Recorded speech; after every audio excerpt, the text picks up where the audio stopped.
ಅಡ್ಡಗಟ್ಟಿ 10,000 ರೂಪಾಯಿ ಸುಲಿಗೆ ಬೆಂಗಳೂರಿನ ಅಗ್ರಹಾರ ದಾಸರಹಳ್ಳಿಯಲ್ಲಿ ಘಟನೆ. ಹೂ ತರಲು ನಡ್ಕೊಂಡು ಹೋಗ್ತಿದ್ದ ವೇಳೆ ಕೃತ್ಯ. ಬೆಂಗಳೂರಿನಲ್ಲಿ ಮತ್ತೊಂದು ಬಿಎಂಟಿಸಿ ಬಸ್ ಅಪಘಾತ. ಆಟೋಗೆ ಡಿಕ್ಕಿ ಹೊಡೆದು ಬೈಕ್ ಮೇಲೆ ಹರಿದ ಬಸ್ಸು. ಅಪಘಾತದ ದೃಶ್ಯ ಸಿಸಿ ಕ್ಯಾಮೆರಾದಲ್ಲಿ ಸೆರೆ. ಸಿಲಿಕಾನ್ ಸಿಟಿ ಜನರಿಗೆ ಕಾದಿದೆ ಡಬಲ್ ಶಾಕ್. ಏಪ್ರಿಲ್ನಲ್ಲಿ ನೀರು ವಿದ್ಯುತ್ ದರ ಏರಿಕೆ ಫಿಕ್ಸು.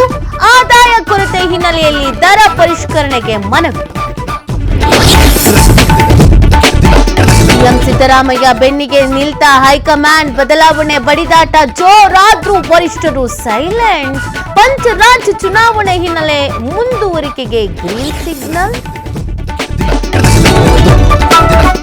ಪಕ್ಕದ ಮನೆಯವನಿಂದ ಬೆದರಿಕೆ ಕಿರುಕುಳ ಆರೋಪ. ನೇಣು ಬಿಗಿದುಕೊಂಡು ತಾಯಿ ಮಗಳ ಆತ್ಮಹತ್ಯೆ.